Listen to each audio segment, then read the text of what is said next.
Well, Lisa Briggs from the Bruce Company is here answering your plant and garden questions at 608-270-9933. Hi, Lisa.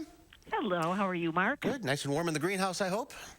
It's warm in my office. Okay. I think the greenhouse is chilly because I think the heat is turned off. Oh, okay. Well, that's... Nobody out there but pots. All right. Let's go to the phones. We'll start with Emily from Poinette. Hi, Emily. What's your question? Yes, hello. I have a Christmas cactus that is probably 80 years old or older, and it's been in the same pot for a good 20 years. And I'm just wondering, will I shock it if I repot it, or should I just let it go?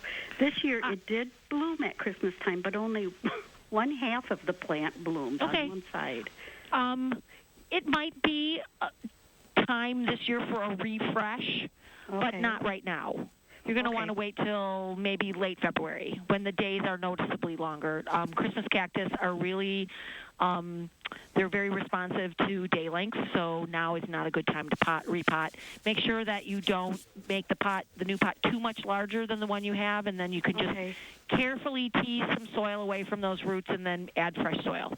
Okay, because, it's just one plant in there, you can see, and the stem is getting very woody now. Yeah, well, 80 years on a Christmas cactus will probably do that. It sure will.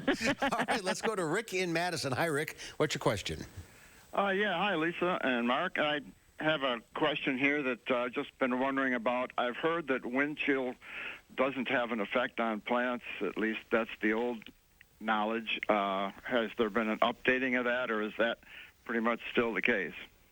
Wind chill can have an effect, especially on broadleaf evergreens, so things where there's a lot of leaf surface that's exposed. As far as deciduous plants, trees, and shrubs that lose their leaves, unless they're really at the edge of their hardiness zone and they have really, up front buds, like maybe magnolias, you won't see much damage. But broadleaf evergreens, you can see some damage from really cold temperatures. You'll notice that rhododendron will curl their leaves underneath to minimize that surface. On broadleaf evergreens, you can use a product called Wilt-Proof that helps to stop the moisture from respirating out of the leaves and needles, but it's probably too chilly to apply that right now. So just, if it's in an exposed spot, then, and you can put up a windbreak, that will help. Otherwise, you might just have to do some corrective pruning in the spring when you see what kind of damage there is. Okay, thanks for the call. Let's go to Rita in Keeler. Hi, Rita, what's your question? Hi, I was wondering, how do you encourage forsythias to bloom? And if I trim some branches and bring them inside, can I force blooms? How soon can I expect them to bloom? Okay, so forsythias, some of them are, especially older varieties, the ones that get really big, are not necessarily flower bud hardy. So when we have a really cold winter or a winter without a lot of snow, you will see that you'll get flowers down low but not up high. It's just that the flower buds can't handle the weather. You can certainly do forcing, though. Forsythia are really good at that. I would, if you can, wait a couple of weeks, or if you want to take branches now, you would maybe want to keep them in the garage and let them sit for a while, but you want to see the buds start to barely swell.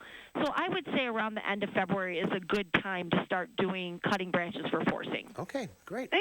Thank you for the call. Michelle from Madison. Hi, Michelle, what's your question? Oh, yes, thank you, Mark. Hi, Lisa. I am on a very limited budget, and I really like to grow produce and herbs and spices. And I wanted to see what you thought about my idea for doing so, because I have very limited yard space and a home.